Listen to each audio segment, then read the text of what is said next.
नमस्कार दोस्तों, आज हम सुनेंगे बृहस्पतिवार की व्रत कथा। भारतवर्ष में एक प्रतापी और दानी राजा राज्य करता था। वह नित्य गरीबों और ब्राह्मणों की सहायता करता था। यह बात उसकी रानी को अच्छी नहीं लगती थी। ना वह गरीबों को दान देती, ना भगवान का पूजन करती, और राजा को भी दान देने से मना किया करती थी। एक दिन राजा शिकार खेलने वन को गए थे, तो रानी महल में अकेली थी। उसी समय बृहस्पति देव साधु के वेश में राजा के महल में आकर भिक्षा के लिए आए और भिक्षा मांगी। रानी ने भिक्षा देने से इनकार कर दिया और कहा, हे साधु महाराज, मैं दान पुण्य से तंग आ गई हूँ। मेरा पति सारा धन लुटाता रहता है। मेरी इच्छा है कि हमारा सारा धन नष्ट हो जाए, फिर ना रहेगा बांस और ना बजेगी बांसुरी। साधु ने कहा, देवी तुम तो बड़ी ही विचित्र हो। धन संतान तो सभी चाहते हैं, पुत्र और लक्ष्मी तो पापी के घर भी होने चाहिए। यदि तुम्हारे पास अधिक धन है तो भूखों को भोजन दो, प्यासों को प्याऊ बनवाओ, मुसाफिरों के लिए धर्मशालाएं खुलवाओ। जो निर्धन कुंवारी कन्याओं का विवाह नहीं करा सकते हैं, उनका विवाह करा दो। ऐसे कई काम हैं जिसके करने से तुम्हारा यश लोक परलोक में फैलेगा। तो रानी पर उपदेश का कोई प्रभाव नहीं पड़ा। वह बोली, महाराज आप मुझे कुछ ऐसा ना समझाएं। मैं ऐसा धन नहीं चाहती हूँ जो हर जगह बांटती फिरूँ। साधु ने उत्तर दिया, यदि तुम्हारी ऐसी इच्छा है तो तथास्तु। तुम ऐसा करना कि बृहस्पतिवार को घर पर गोबर से लीपना और पीली मिट्टी से अपना बाल सिर धोकर स्नान करना, भट्टी चढ़ाकर कपड़े धोना। ऐसा करने से तुम्हारा सारा धन नष्ट हो जाएगा। इतना कहकर साधु महाराज वहाँ से अलोप हो गए। और साधु के अनुसार कई बातों को पूरा करते हुए रानी को केवल 3 ही बृहस्पतिवार बीते थे कि उनकी समस्त धन संपत्ति नष्ट हो गई। भोजन के लिए उनका परिवार तरसने लगा। तब एक दिन राजा ने रानी से कहा, हे रानी, तुम यहीं रहो, मैं दूसरे देश को जाता हूँ, क्योंकि यहाँ पर सभी लोग मुझे जानते हैं, इसलिए मैं कोई छोटा कार्य नहीं कर सकता हूँ। ऐसा कहकर राजा परदेश चला गया। वहाँ वह जंगल में लकड़ी काट कर लाता और शहर में बेचता। इस तरह वह अपना जीवन व्यतीत करने लगा। इधर राजा के परदेश जाते ही रानी और दासी दोनों दुखी रहने लगी। एक बार रानी और दासी को 7 दिन तक बिना भोजन के रहना पड़ा।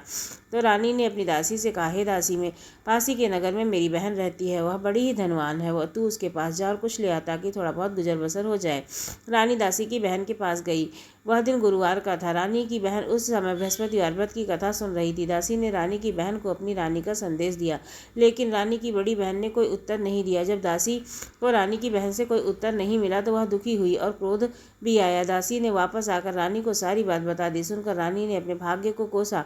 उधर रानी की बहन ने सोचा कि मेरी बहन की दासी आई थी, परंतु मैं उससे नहीं बोली। इससे वह बहुत दुखी हुई होगी। कथा सुनकर और पूजन समाप्त करके वह अपनी बहन के घर आई और कहने लगी, बहन, मैं बृहस्पतिवार का व्रत कर रही थी। तुम्हारी दासी मेरे घर आई थी, परंतु जब तक कथा होती है तब तक ना उठते हैं ना बोलते हैं, इसलिए मैं नहीं बोली। कहो दासी क्यों गई थी? रानी बोली, बहन, तुमसे क्या छुपाऊं, हमारे घर में खाने तक को अनाज नहीं है। ऐसा कहते कहते रानी की आंखें भर आई। उसने दासी समेत पिछले 7 दिन से भूखे रहने की बात कही। तब रानी की बहन बोली, देखो, भगवान बृहस्पति सभी की मनोकामना पूर्ण करते हैं, शायद तुम्हारे घर में अनाज रखा हो। पहले तो रानी को विश्वास नहीं हुआ, पर बहन के आग्रह करने पर उस दासी को अंदर भेजा तो सचमुच अनाज से भरा हुआ एक घड़ा मिला। यह देखकर दासी को बड़ी हैरानी हुई। दासी रानी से कहने लगी, हे रानी, हमको भोजन नहीं मिलता है तो हम व्रत ही तो करते हैं, इसलिए क्यों न इनसे व्रत कथा की विधि पूछ ली जाए और हम व्रत किया करें।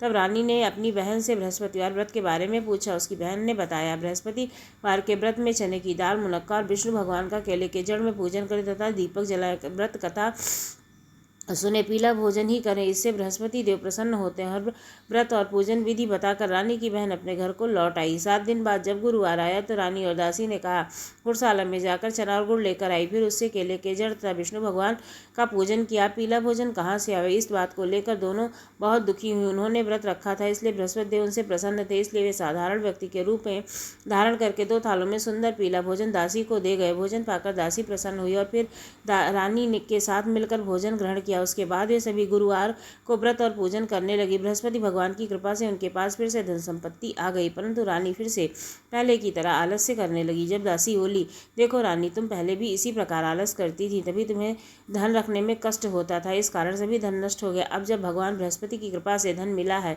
तो फिर तुम्हें आलस होता है। रानी को समझाते हुए दासी कहती है, बड़ी मुसीबतों के बाद हमने यह धन पाया है, इसलिए हमें दान पुण्य करना चाहिए, भूखे मनुष्यों को भोजन कराना चाहिए और धन को शुभ कार्यों में खर्च करना चाहिए, जिससे तुम्हारे कुल का यश बढ़ेगा, स्वर्ग की प्राप्ति होगी, पितृ प्रसन्न होंगे। दासी की बात मानकर रानी अपना धन शुभ कार्यों में खर्च करने लगी, जिससे पूरे नगर में उसका यश फैलने लगा। इधर एक दिन राजा दुखी होकर जंगल में एक पेड़ के नीचे आसन जमाकर बैठा था।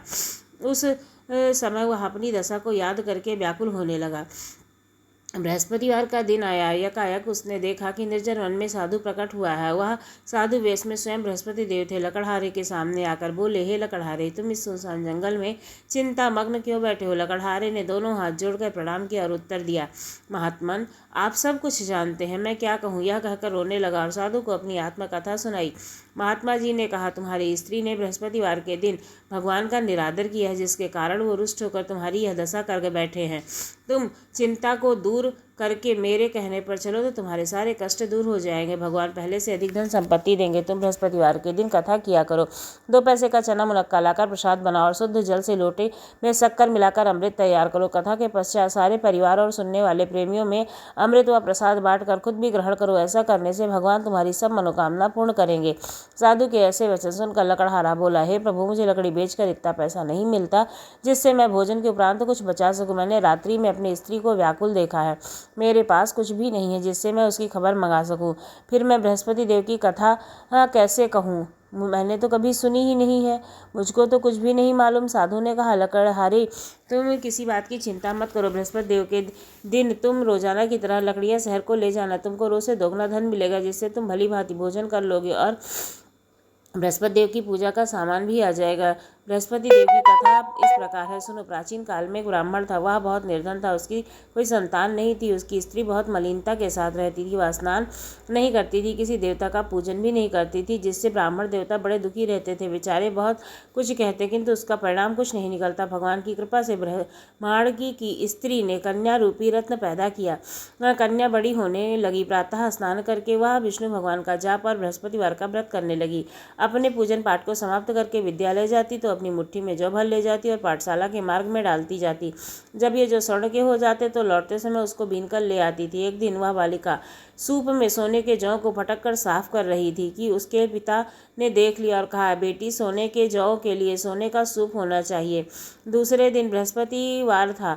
इस कन्या ने व्रत रखा और बृहस्पति देव से प्रार्थना करके कहा, मैंने आपकी पूजा सच्चे मन से की है तो मेरे लिए सोने का सूप दे दो। बृहस्पति देव ने उसकी प्रार्थना स्वीकार कर ली। रोजाना की तरह वह कन्या जौ फैलाती हुई जाने लगी। जब लौट कर जौ लेकर आती तो बृहस्पति देव की कृपा से सोने का सूप मिला।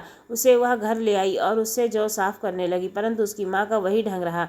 एक दिन की बात है कि वह कन्या सोने के सूप में जौ को फटक कर साफ कर रही थी। उस समय उस शहर का राजपुत्र वहां से होकर निकला। इस कन्या के रूप और कार्य को देखकर मोहित हो गया और अपने घर आकर भोजन और जल त्याग कर उदास होकर लेट गया। राजा को इस बात का पता लगा तो अपने प्रधानमंत्री के साथ उसके पास गए और बोले, हे बेटा, तुम्हें किस बात का कष्ट है? किसी ने तुम्हारा अपमान किया है अथवा कोई और कारण हो सो कहो, मैं वही करूँगा जिससे तुम्हें प्रसन्नता हो। अपने पिता की राजकुमार ने बातें सुनी तो वह बोला, मुझे आपकी कृपा से किसी बात का दुख नहीं है। किसी ने मेरा अपमान नहीं किया है, परंतु मैं उस लड़की से विवाह नहीं करना चाहता हूँ जो सोने के सूप में जौ को फटक कर साफ कर रही थी। यह सुनकर राजा आश्चर्य में पड़ गया और बोला, हे बेटा, इस तरह की कन्या का पता तुम ही लगाओ, मैं उसके साथ तेरा विवाह अवश्य करा दूंगा। राजकुमार ने उस लड़की के घर का पता बताया। तब मंत्री उस लड़की के घर गए और ब्राह्मण देवता को सभी हाल बताया। ब्राह्मण देवता राजकुमार के साथ अपनी कन्या का विवाह करने के लिए तैयार हो गए तथा विधि विधान के अनुसार ब्राह्मण की कन्या का विवाह राजकुमार के साथ हो गया। कन्या के घर से जाते ही पहले की भांति उस ब्राह्मण देवता के घर में गरीबी का निवास हो गया। अब भोजन के लिए भी अन्न बड़ी मुश्किल से मिलता। एक दिन दुखी होकर ब्राह्मण देवता अपनी पुत्री के पास गए। बेटी ने पिता की दुखी अवस्था को देखा और अपनी माँ का हाल पूछा। तब ब्राह्मण ने भी सभी हाल कहा। कन्या ने बहुत सा धन देकर अपने पिता को विदा कर दिया। इस तरह ब्राह्मण का कुछ समय सुखपूर्वक व्यतीत हुआ। कुछ दिन बाद फिर वही हाल हो गया। ब्राह्मण फिर अपनी कन्या के यहाँ गया और सारा हाल कहा तो लड़की बोली, पिताजी, आप माता जी को यहाँ ले आए, मैं उन्हें विधि बता दूंगी जिससे गरीबी दूर हो जाएगी। तब ब्राह्मण देवता अपनी स्त्री को साथ लेकर पहुंचे तो उनकी माँ को समझाने लगे कि हे माँ, तुम प्रातःकाल स्नान आदि करके विष्णु भगवान का पूजन करो तो सब दरिद्रता दूर हो जाएगी। परंतु उसकी माँ ने एक भी बात नहीं मानी और प्रातःकाल उठकर अपनी पुत्री के बच्चों के जूठन को खा लिया। इससे उसकी पुत्री को बहुत ही गुस्सा आया। उसने एक रात को एक कोठरी में सारा धन निकाला और अपनी माँ को बंद कर दिया। प्रातः उससे निकाला तो स्नान आदि करा के पूजा पाठ करवाया तो उसकी माँ की बुद्धि ठीक हो गई।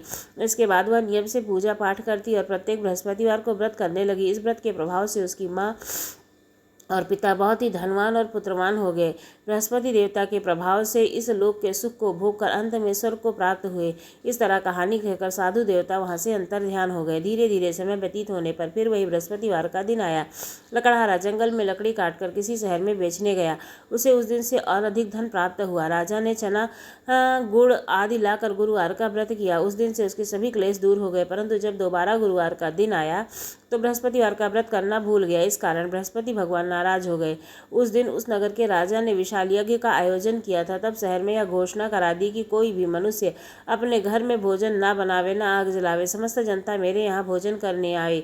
इस आज्ञा को जो ना मानेगा उसे फांसी की सजा दी जाएगी। इस तरह की घोषणा संपूर्ण नगर में करवा दी गई।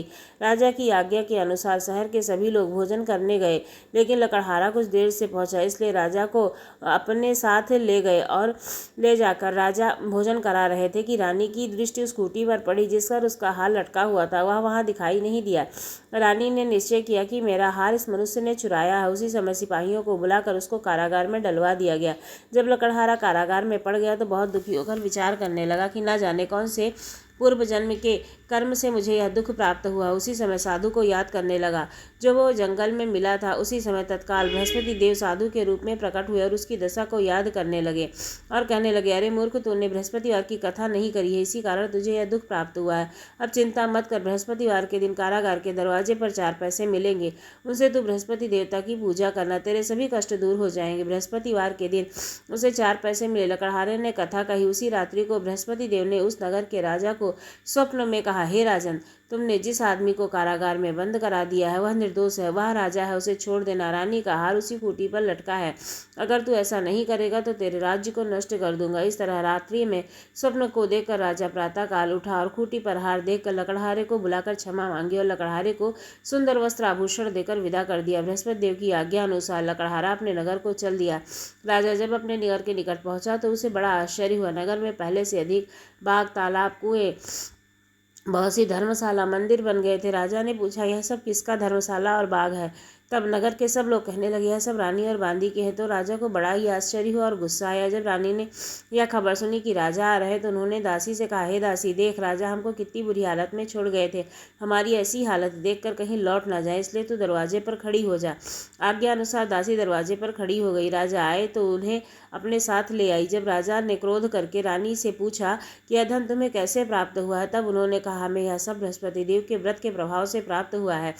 राजा ने निश्चय किया, 7 रोज बाद तो सभी बृहस्पति देव का पूजन करते हैं, परंतु मैं प्रतिदिन दिन में 3 बार कहानी कहूँगा और रोज व्रत किया करूँगा। हर समय राजा के दुपट्टे में चने की दाल बंधी रहती। दिन में 3 बार कहानी कहता। एक रोज राजा ने विचार किया कि चलो अपनी बहन के यहाँ हुआ है। इस तरह निश्चय करके राजा घोड़े पर सवार होकर अपनी बहन के यहाँ को जाने लगा। मार्ग में उसने देखा कि कुछ मुर्दे आदमी को लिए जा रहे हैं। उसे रोककर राजा कहने लगा, भाइयों, मेरे बृहस्पतिवार की कथा सुन लो। हमारा तो आदमी मर गया, इसको तो अपने कथा की पड़ी है। परंतु कुछ आदमी बोले, अच्छा कहो, हम तुम्हारी कथा सुनेंगे।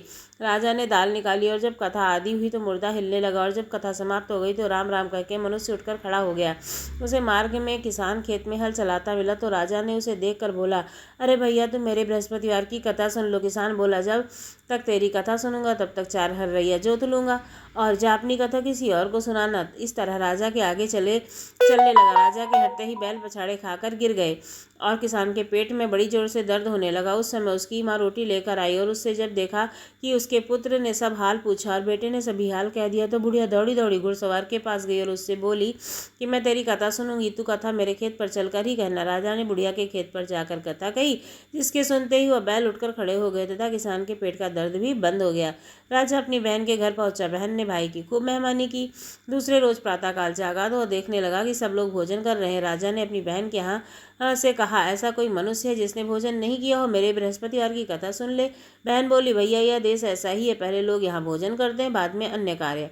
अगर कोई पड़ोस में हो तो देखाऊँ। यह कहकर वह देखने चली गई, परंतु उसे कोई व्यक्ति नहीं मिला जिसने भोजन न किया। अंततः वह एक कुम्हार के घर गई जिसका लड़का बीमार था। उसे मालूम हुआ कि वहाँ किसी ने 3 दिन से भोजन नहीं किया। रानी ने अपने भाई की कथा सुनने के लिए कुम्हार से कहा। वह बोला, कि ठीक है। राजा ने जाकर बृहस्पतिवार की कथा कही, जिसको सुनते ही उसका लड़का ठीक हो गया।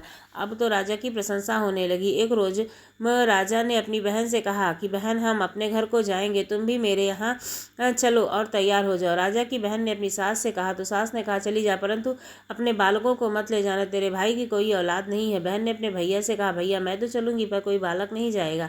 तो राजा बोला, कोई बालक नहीं चलेगा तो तुम ही चल कर क्या करोगी। बड़ी दुखी मन से राजा अपने नगर को लौट आए। राजा ने अपनी रानी से कहा, हम निर्वंशी, हमारा मुख देखना धर्म नहीं है, कुछ भोजन आदि नहीं किया। रानी बोली, हे बृहस्पति देव, ता हमें सब कुछ दिया है, वह हमें औलाद अवश्य देंगे। उसी रात को बृहस्पति देव ने राजा के स्वप्न में कहा, उठ राजा, सभी सोच त्याग दे, तेरी रानी गर्भ से है। राजा को यह बात सुनकर बड़ी ही खुशी हुई।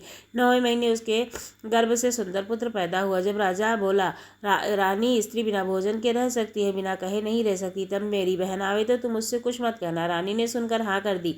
जब राजा की बहन ने यह शुभ समाचार सुना तो वह बहुत खुश हुई और बधाई लेकर अपने भाई के घर आई। तभी रानी ने कहा, घोड़ा चढ़कर नहीं आई है, गधा चढ़कर आई है। राजा की बहन बोली, भाभी मैं इस प्रकार ना कहती तो तुम्हें औलाद कैसे मिलती। बृहस्पति देव ऐसे ही हैं, जिसके मन में जो मनोकामना होती है सभी को पूर्ण करते हैं। जो सद्भावना पूर्वक बृहस्पतिवार का व्रत करता है, कथा पढ़ता है, सुनता है, दूसरों को सुनाता है, उसकी सभी मनोकामनाएं पूर्ण होती हैं। बोलो विष्णु भगवान की जय।